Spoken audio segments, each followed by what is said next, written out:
And there's speculation that he had somehow wandered through a portal into another dimension, but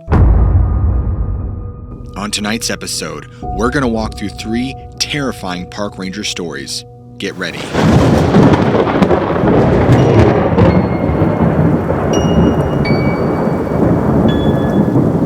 Young Travis Lang, just starting off as a Yellowstone park ranger intern, had no idea what he was in for when he signed up. In hindsight, if he only knew the dark path that this potential career could take him on, and ultimately leading to his disappearance, he probably wouldn't have done so. Young and budding Travis, at the age of 26, was eager and ready to learn the ropes of being a park ranger, having just signed up for an internship as a park ranger in Yellowstone National Park in 2009. And by this point already, he was advancing pretty quickly. He was gaining the favor of his superiors and making good friends with his fellow colleagues, other rangers, and staff and personnel all throughout the park. And as the months progressed, he was fortunately able to aid on several successful search and rescue missions, gaining a lot of experience in the field, gaining a lot of experience doing in-depth research and field analysis with his fellow superiors and park rangers. And pretty soon, he was the talk among all his friends of the new and next upcoming ranger. By this point, about 4 months had passed since the beginning of his internship had began, and he had already gained a wealth of experience out on the field. Travis, whom at the time was well known for his eagerness and his get-it-done attitude and willingness to tackle any problem that would arise. So one day, he gets a radio call from his supervisor asking him to go check out a strange noise that was reported on the northern end of the park. So that's not a problem at all.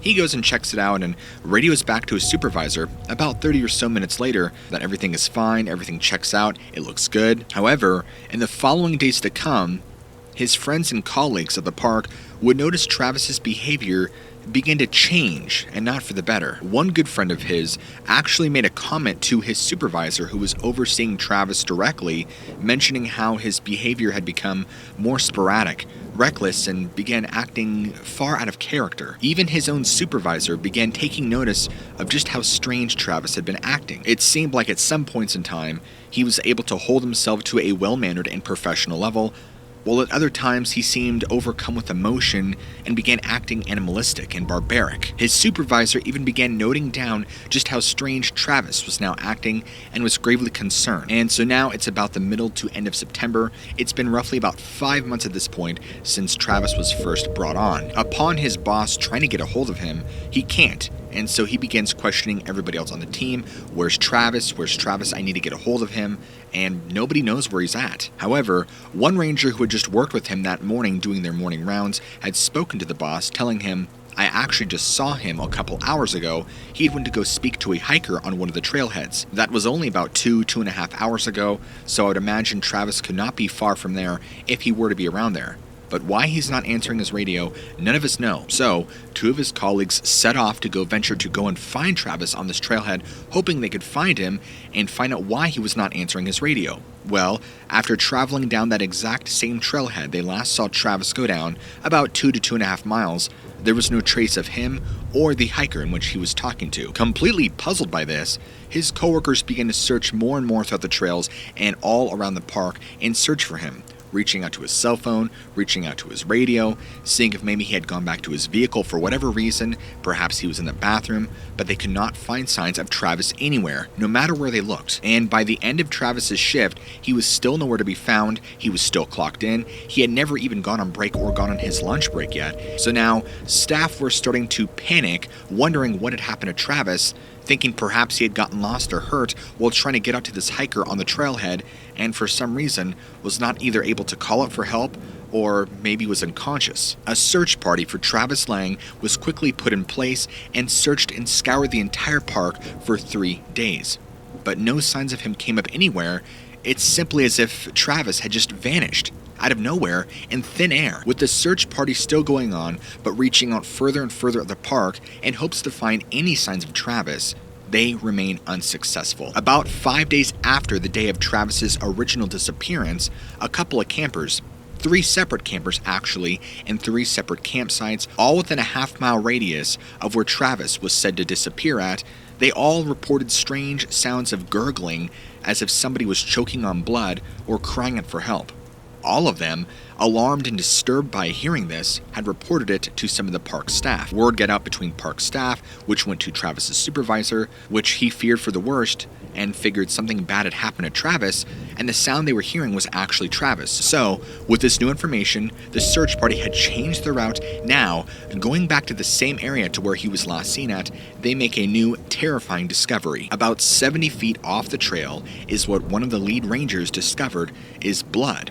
And it's a trail of blood that leads from part of a tree over to a small clearing about 20-30 feet away, where it just abruptly stops, as if whatever had made the blood trail was either picked up or just stopped bleeding altogether. It didn't really make much sense. The blood was then sampled and taken back to a lab for DNA analysis, which it did indeed turn out to be the blood of Travis Lang. Fearing for the worst and knowing something really bad happened to Travis, the park greatly feared bad publicity and could not have any more revenue drops than they had already been having. So any information about Travis Lang's disappearance being pushed out to the public press was kept under wraps for the time being. And finally, on the 10th day of the search party, not finding anything other than the blood trail that led about 20 feet, which did, again, prove to be Travis's, they had given up and quit the search. At this point, everybody, including Travis's supervisor, was completely baffled by the evidence and what was not found. Where was Travis? Nobody had an idea of what happened to him or why he disappeared. While some had suspected there might have been foul play involved, there was a different discovery about a couple weeks after this, going into the fall. About 4.5 miles away from this exact location, out in the northern backcountry of Yellowstone Park, a ranger had come across the top portion of a human skull that looked to be in pretty good condition. It was very clean, it was not dirty at all like you would expect a skull to be when it being found in the wild, covered in bacteria, insects, and, like bones would be, rotting. Whereas this skull fragment, or the top part of the cranium, featuring also part of the eyes and upper parts of the face, was almost completely intact, as if it had been cleaned and just left there. Disturbed by this finding, this ranger had brought this skull fragment in, there was testing done on it, and unfortunately, this top part of the skull, or part of the face of a skull, turned out to be the skull of Travis. Why his skull was found all those miles away from his original disappearance, and you add that in with the blood trail, none of it really makes sense. But you pair this with all the other strange things going on in the national parks, and the multitude of overwhelming missing 411 cases, and you simply cannot deny that something mysterious and very deadly happened to Travis. To my knowledge and thorough research, no other evidence has ever turned up for Travis Lang. And to this day, in 2022, his disappearance and death is still a mystery. A man who wishes to remain anonymous had sent me an email detailing his grandfather's experience, who worked as a park ranger back in 1945 in the Big Cypress National Preserve in the state of Florida. This is where his grandfather had an encounter that he could not even wrap his head around at the time and would cause him to endure several mental breakdowns, then a stroke, following his retirement from working in the national parks. During this time, his grandfather had been enrolled in the National Park Service shortly before World War II had even started, and so he had been doing this for quite some time. So he was already very comfortable in his position. This person goes on to describe his grandfather's account, in which he wrote down that the grandfather was sitting at his desk one evening as it began to get dark, and he was supposed to do his nightly patrolling all around the campgrounds to make sure everything was fine, when, once the sun had fully set, he began hearing his name being called, which he thought was odd. So, getting up, leaving the office building to go respond to whoever was calling his name, thinking it might be a colleague, thinking it might be possibly his boss, but he could not quite make out the voice, which he thought was odd, but it was calling to him this distant voice from somewhere out in the swamps. Edward, come here, Edward. I want to show you something. Ed. And he's yelling back, responding to this voice that's calling him, and wondering why he's not getting a response. So, he, being naive, follows the voice deeper into the swamps, where now it goes from partially dense to much more dense, and he's kind of getting into the bog of the swamp to where it's dangerous. Besides all the other dangers of Florida and the South, like alligators and water moccasins and many other insects and animals, he's starting to become very wary of how far in he should travel And this whole situation is just screaming not right in his gut, because there's no way or reason that somebody could be calling him this far into the swamp. And the direction he's heading and where the voice is calling him from is so deep and thick that you're in practical alligator territory. So nothing makes sense, and he knows he was not having an auditory hallucination. He could hear this voice that's calling him clear as day. And he had wrote down that this voice sounded feminine or like a woman's, which confused him even more, because he did not work with any females at the time and knew nobody who would be in this park at this time of the night who would be calling him from out in the swamps. Completely startled by this and beginning to panic, he had quickly turned around to head back to the ranger station when, about a quarter-mile back, he began to see these large shapes of what he thought were people, except they were much larger and bulkier, moving around in the bog and behind the cypress trees, watching him, which scared him even more. So he began to pick up his pace and move his way quickly back to the ranger station, but after about another couple hundred feet, these things, whatever were in the woods, were gaining on him very quickly. And as they approached him more, eventually he had stopped, and so finally he ends up stopping because he knows he's surrounded, but he has to keep going back to the trail to get back to the station. But he cannot, because he worries that if he continues to go forward, these things will intercept him on the path. So now he's standing there, completely panicked, not knowing what to do, and he hears these people or things circling around him. He can't exactly tell how many there are, but there's more than one, and they are beginning to close in on him, and now he's not sure what to do. Edward, completely out of all options, decides he's going to try and make a break for it, and if he doesn't make it, at least he tried. So he gets into a running position, and just as he's about to sprint, going off the trail back to the station, one of these beings steps out behind a cypress tree, directly blocking his path, looking right at him from about 15 feet away. And his description of whatever this being is horrific, and as already stated in the beginning of the story, would cause him to have multiple breakdowns, which would then cause a stroke, which would cause his retirement, which would then lead to his death. Edward described what he was looking at as being about 9 feet tall, huge, bulky, and having the face of a jackal, having long black claws, also with a hunch to its spine, being bent over, and having fangs that reminded him of a large cat. Edward would also go on to write about how its eyes seemed to glow and pulsate this orangish light. But the truly terrifying thing happens when this thing begins speaking to Edward, and not speaking with its voice, but speaking telepathically into his head. Edward, who could not believe what was happening, was now getting talked to by this being and being told that he was going to die in about 6 years from now in a very horrific accident. And at the same time, this being was also telling him it wanted to sacrifice him, but was instead going to let him go. As you could imagine, by any normal standard, you would be completely beside yourself, as was Edward. And so after this being or entity was done telling Edward all of these horrible things about his future and what they wanted to do to him, like torture him and sacrifice him, they simply just vanished, as if they were vapor or mist in the air, as if just a whoosh, and gone. And along with them disappearing, the presence of these things surrounding him also had disappeared. Now, Edward at this point decided it was best to run back to the station as quick as he could, not waste a second, where he was convinced he had lost his mind, somebody had slipped him something, because he was not thinking right. He knew, and especially for being 1945, you could not tell a soul about this. They would lock you up, they would put you in the loony bin, you would never be heard from again or talked to. And sure enough, over the next coming few weeks, months, he would have a multitude of mental breakdowns that would be so severe, it would cause him to not only go to the hospital, but the mental ward for a few days at a time. Shortly then thereafter, his mental condition declined so much that he had to quit work altogether, and would then go on to experience body tremors and convulsions for quite some time before he would go on to begin having strokes that were pretty severe and would leave his entire right side of his body paralyzed. And then, almost to the day, just as this entity had told him, Edward had passed away in a horrific car accident in 1951, almost exactly 6 years later,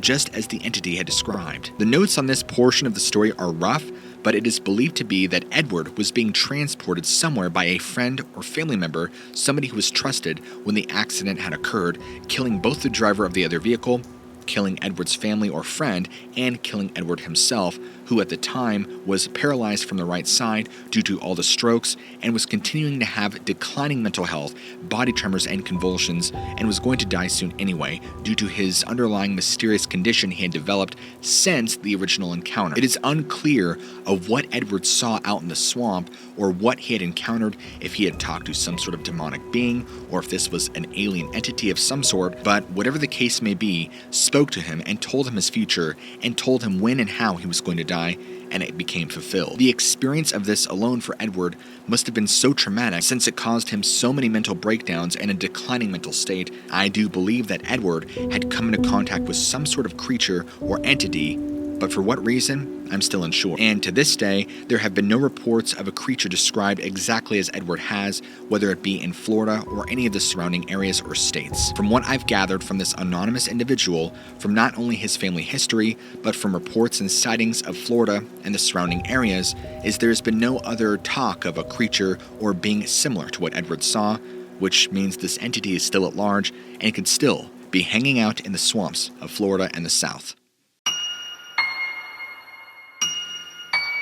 In 1977, Robin Blacksmith, an accompanying friend who was also a part-time park ranger, were out hunting for deer near the Ohiopyle State Park Reserve. This is located in Pennsylvania. They had gone to an area that was very heavily wooded. There were very few trails, and they struggled to find a place that they could properly set up their two-man tent. So they had just decided to go ahead and settle and sleep in their sleeping bags under a fallen tree, hoping it would provide them enough protection and shielding from the weather. The area in which they were in is very rugged and very remote, with all sorts of wildlife, everything from whitetail and blacktail deer to wild turkeys, you name it. The following morning, they got up, both had breakfast and coffee, and set out on their adventure to try and find some more deer, and possibly a place that they could set up a tree stand.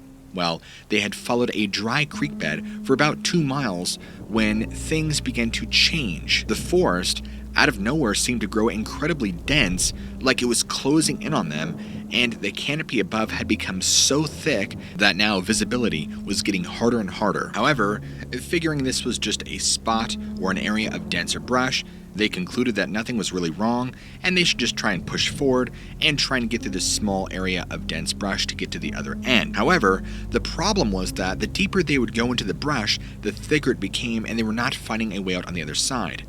And pretty soon, it became so dark, and the canopy above them had gotten so thick that it was now almost like they were venturing into dusk and nighttime, and they did not have the adequate lighting because where they were this morning, they were planning on maybe hiking only a few miles and setting up another camp, setting up all their supplies, and getting ready to have another day of hiking and hunting. But this was completely catching them off guard, and in fact, the brush around them had become so thick, there was not even a clearing.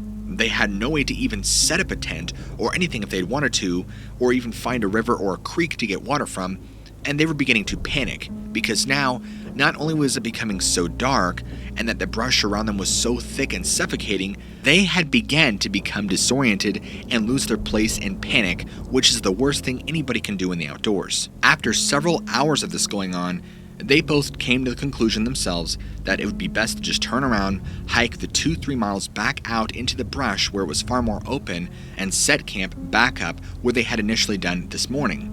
The only problem being that the dense brush they are in now is so dense and thick, they have nowhere to go. They have completely lost all sense of direction and are not sure how to go further. But they decide to fear not and just keep pushing on in the direction that they're pretty sure they came from this morning. After about another 2 or 3 hours of pushing onward, they still did not find solace in reaching less dense wilderness. In fact, it was still just as dense as before, and they were beginning to suspect at this point that they had bitten off far more than they could chew and that they were lost. They had no idea where they were or how they were going to get out. So they put a game plan together that they were just going to continue on going in the direction they were going in hopes of either hitting a clearing or hopes of hitting a back road, something kind of break. The woods were not going to go on forever. After about another hour, give or take, of pressing onward, the woods had finally become to lighten up and become much less dense. And even so much so that it felt like they were almost in a large meadow or a clearing, but there's a major problem with this. After looking at their watch and looking at the time, it was 3:41 p.m. in the afternoon, and at this time of year, It does not get dark still for another 2 or 3 hours, even maybe 4, but yet it was as if it was midnight. I mean, it was dark. Clouds overhead, no moon. So there was definitely something wrong there. But having no other better options, both men decided to make camp in this small little meadow because it was the only rest they were going to get from about 5 hours worth of trekking through thick brush. Now, Robin is a very experienced hunter and outdoorsman, and his friend, who is also a part-time ranger, has a lot of outdoor experience. So these aren't just two newbies going off into the woods, these are both very experienced woodsmen. Robin at the time of this was about 47, and his friend was in his late 30s. After successfully setting up camp, they decided to call it for the night and just figured they would restart tomorrow and try and pursue finding a back road or something that would get them back to civilization, because now they were lost. Well, morning eventually came, but the problem was the light and sun did not. When looking at his watch, it now read 8:08 a.m. the following day, and it was still just as dark as it would be at midnight. Completely black, no moon, no stars, just thick, heavy cloud coverage. Think of how dark it is on a very heavy overcast night where there is no light from the sky whatsoever, no moon, no stars, nothing. It is just so solid pitch black, and that's what was described. So, not exactly sure what to think about this or why it was still dark, they decided that they wanted to push on. While this was terrifying, they realized that panicking about this would only get them in a worse situation, so they grabbed all the materials, packed up yet again, and pressed onward in the same direction in the dark with minimal lighting, hoping to find a road and get some answers as to why it was so dark. So after almost an entire full day of looking around and not finding anything, except lesser dense woods, because they were still in the forest, but not finding a back road, not finding any signs of civilization, convinced they were lost, both men were beginning to panic and really lose their cool. So once again, it was now about 9 to 10 p.m. that same day. There had still no signs of sun, no signs of it lighting up at all. They weren't exactly sure how to handle a situation like this, with it being perpetual night, because they had never dealt with such a situation before. I mean, this is something you would hear or deal with out of a science fiction novel, not reality. They weren't even sure of what clearing they were in, or if they were in the same one, or how much progress they had made, because it was so dark now. So once again, they set up tent, went to bed, and got up the following day, dismantled tent, and decided to pursue once again for the 4th day in a row now to find a way back to civilization, and completely abandon all plans of hunting at this point for now surviving. During this day, Robin began acting crazy and changing. He went from normal to panicked to muttering under his breath, began acting strange and fidgeting, and at several points they could not go on any longer because Robin would just curl up in a ball and whisper strange things to himself, and he began acting crazy. And as the day grew on, or what they experienced was perpetual night grew on, Robin told his friend that he needs to go on and look for a back road, that he can no longer go on. And he told his friend, once you find somebody, come back for me. They're not letting me go. When his friend had asked him, what do you mean they're not letting you go? He was adamant about his reply, saying that they're keeping me here. They will not let me leave. They will not let me go. Of course, he didn't say this as calm and collective as I'm telling you. He was crazy with his eyes going all over and rocking back and forth and being in the fetal position. And you gotta think, having very little water, having very little food, being in darkness for 3-4 days solid would make you kind of crazy, but this was different. They were in survival mode, but something clearly supernatural was happening to them. Now, the story is that Robin's friend went on longer without Robin, and at one point or another, fell unconscious. We have no idea how much time had passed from the time he had spoken to Robin to the time he had kept going on, trying to pursue a way out of this insanity all by himself before he had lost consciousness. The story goes that while driving on Conn Road in the Ohio Pyle State Park, a body was found on the side of the road, which it turned out to be Robin's friend. Now, fortunately, he was still alive, but very disoriented and very detached from reality.